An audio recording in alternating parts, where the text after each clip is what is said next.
Today I've got another budget bourbon review with a cocktail.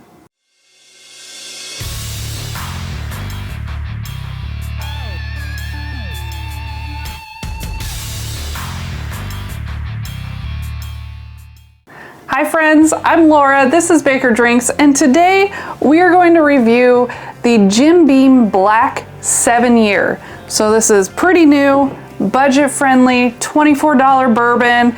I've heard lots of pretty good reviews about it, and then I'm going to try it in the website's suggested cocktail, which is a Jim Beam Black Bitters and Ginger. Pretty simple ingredients we already had in the house, so perfect for a cocktail. Well, let's get into the stats of this bottle. So it's from Jim Beam, it's 7 years old, 90 proof. I don't know what makes it black according to anything else. It's just, I guess that's their title for this one. Maybe because it's got a black label, everyone calls the standard one the white label, so maybe that's the difference, that there's more age, so it's a darker color bourbon. Screw top, nothing wrong with that.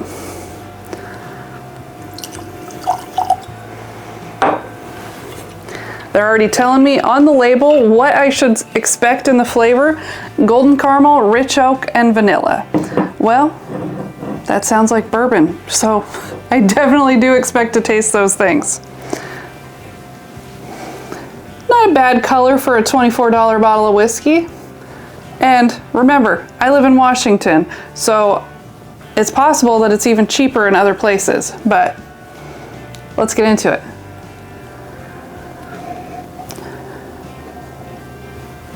Nothing crazy on the nose. Kinda what I'd expect from a budget bourbon. It's got a lot of those classic notes. It doesn't smell overly youthy. There's the oak, the vanilla, like they suggested, caramel. It's sweet. It smells easy to drink. But it does smell like there's a little bit more there than some of the really cheap bottles. So, cheers. Let's try it. It's got a little bit, it's a little different than I was expecting on the palate. It's not quite as sweet as the nose. There's definitely a lot of tingling on the tongue, probably from the 7 years of age, so it's not proofy. So it's not giving me a burn, but there is a lot of tingling, so I'm guessing that's from the oak. A lot of char, and then there's those classic bourbon flavors, vanilla, caramel. It is a little bitter towards the end, which is not one of my favorite flavors in a whiskey, but it doesn't taste young. So I'm thinking that's what they're trying to get across with this bottle for their lineup.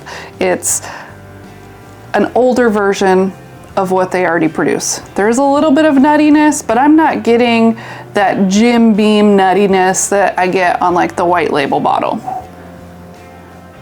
Yeah.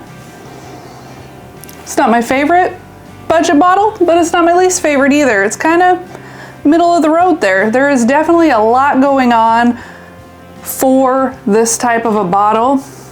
It's just not my favorite flavors in whiskey.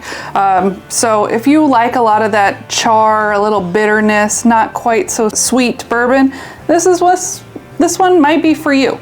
But for me, I bet I'm gonna like it more in a cocktail. So then we do ratings on this channel, so I gotta give a rating for this bottle as well. On the nose, I said for aroma, it was 6, depth, it was 6.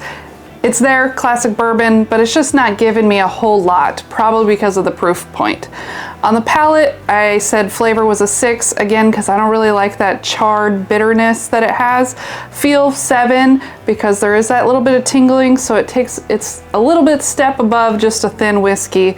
On the balance, I'd say pretty balanced, 7, complexity 7, kind of middle of the road, nothing crazy, but not bad either.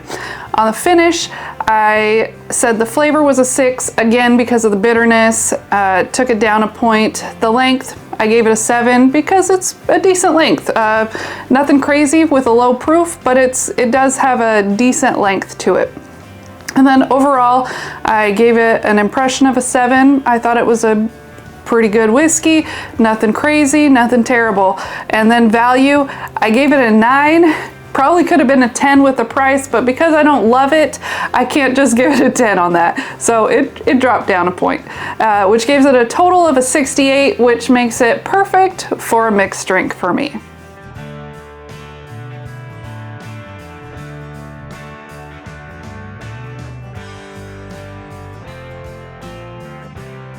So let's just try what their cocktail suggests on the website.